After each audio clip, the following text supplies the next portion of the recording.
So welcome back to my channel. This is Reality TV Africa, and tonight or today or whatever time you're watching this, we are going to get into the Mommy Club reunion part 2. But before we get into it, I want to ask you guys to like, subscribe, comment. Please come in here, interact with my channel so that we can, keep this going. I'm really enjoying this content creation thing, and follow me here, subscribe here, and follow me on my Instagram page as well. Reality TV Africa. If you don't know, now you know.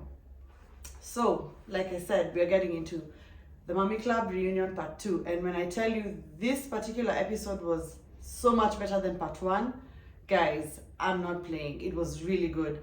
And because I don't want to get my stuff confused, I'm going to be referring to some notes. Just excuse me because it was so much going on. I didn't want to miss anything, so I just took down a few cliff notes, and I'm just going to talk about the things that stood out to me during this particular episode.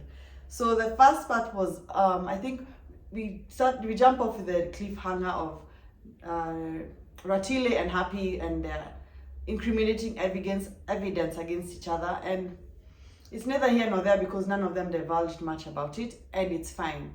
We don't need that kind of mess because these ladies are probably gonna be back for season 2 and are gonna be around each other. And when it comes to the law, I don't think such things should be played about. So it's fine.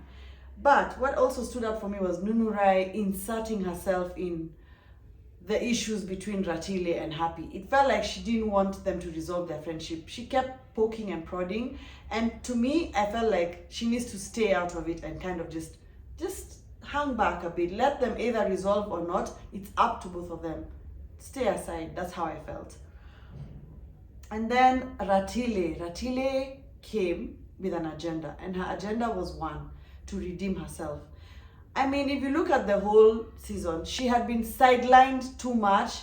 She was being not disinvited from events, not being invited, being talked about. Obviously, she did play a part in some of those issues, but she came to redeem herself, and she got so upset and so heated, and she said, I'm standing up for myself.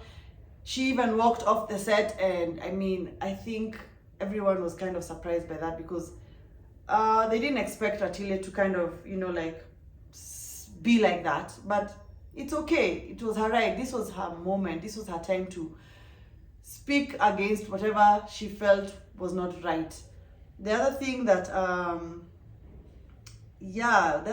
caught my eye was when Ratile was during the tirade before she walked off set.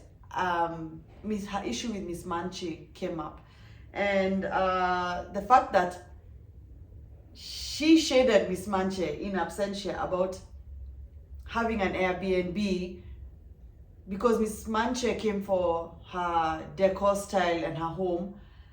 I mean, you give it, you take it. That's how I felt. She came, she said what she said. She was like, yeah, other people are hiring Airbnbs. And I feel like also Happy was not too happy about that statement. And that's, I think, where things went downhill because Rachel was like, look, I'm going to come here, I'm going to speak up for myself. And if you guys are not happy with it, whatever, you guys spoke ill of me and I'm here to stand up for myself. She was sidelined, like I mentioned before, a lot during the season, and I think this was just her breaking point. She was like, I've had it, and she walked off and she was in tears. Nunurai went, consoled her, and brought her back on set, and they continued. Then Ratile, she caught Happy in a lie. No, not Ratile. It was Nunurai. Nunurai caught Happy in a lie when she said, you called me a snake. No, I didn't call you a snake. And production was ready with a playback where they were at Nunurai's house. Mrs. Mops, Nunurai and Omukle left, and they were in the car, and you could see the playback. Happy is there calling her, what she call her? Sorry, I forgot what she called her, but it was a name of a snake. Yes, she called her a snake-like name. I can't remember the name. Sorry, guys, my memory. I tried to write everything down, but I forgot that part. But Playback was there, evidence was there, she was caught in her lie, and she just needs to own it. She did call her a snake, and Nunura was like, you call me a snake, I'm going to act like a snake to the end to you. I stand in it, and I'm going to be, I don't owe you an apology. Nunura was not, she didn't come to play. She did not come to play, okay? Yeah, and then we get to the part where Mrs. Mops is being called an instigator by the fans and by her castmates. And I mean, let's just keep it real. Mrs. Mops came to do one job and one job only, of being the force multiplier and the bone collector, or bone carrier, so to speak. And she did openly admit to being a bone carrier. She explained that she wanted people to speak about what issues they had with each other, and that was what she decided. Like, if you have an issue with, oh God, if you have an issue with so-and-so, let's address it, let's talk about it, and it's fine. If that was her role, that's what she decided she's gonna come and play, then so be it. And then, the part where Nunurai kind of asked Mrs. Mops a question like, so because you're associating me with so-and-so about with Varn being friends, would you say the same thing about you and Omukle? And she said, yes, it's the same thing, we're friends. And she's like, okay. And Happy clocked it and told her, look, she's basically telling you that you are xenophobic. And Mrs. Mops was like, no, I am not xenophobic.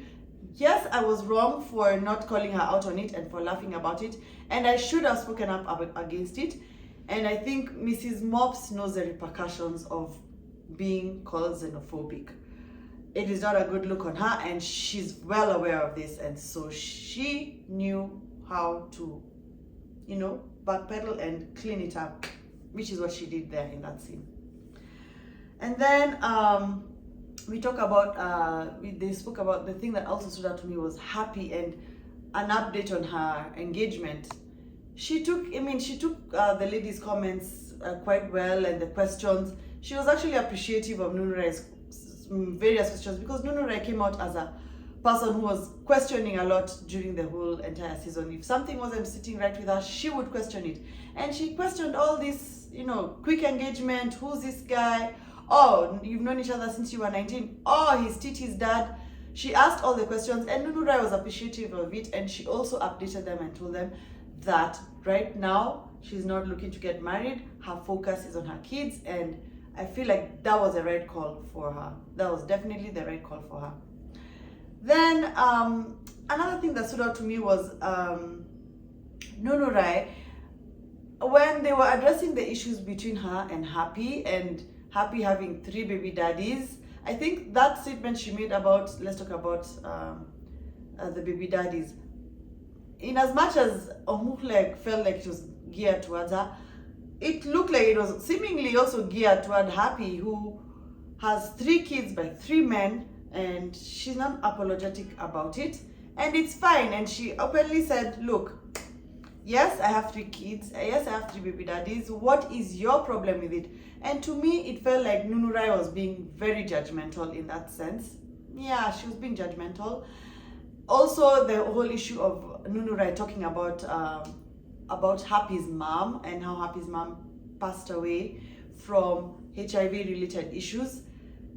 Yeah, Nunurai, even if I look back at most of her confessionals, she was coming off as quite judgmental. I can't remember exactly what, but if you go to my Instagram page and check my reels, because I do review the episodes on my reels and stories, I did call that out. I just can't remember which episode and what, but if I do, I will come back. I'll circle back and tell you guys.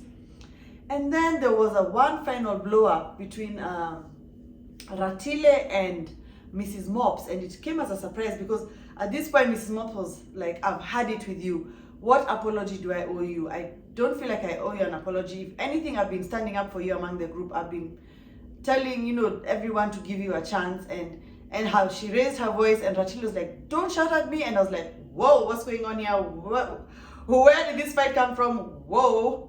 It came as a surprise, and it came right at the end of the reunion. So for me, it feels like Going into season 2, there's gonna be a lot of issues between these two camps, because it's clear there's camps.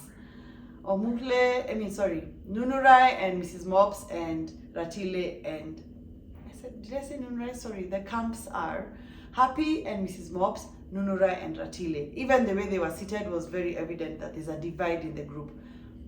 As to whether Miss Manche will be back, again, your guess is as good as mine, but Tembise did talk about our season 2, so let's look forward to that. And guys, with that, let me call it a wrap, and we'll see you in the next video.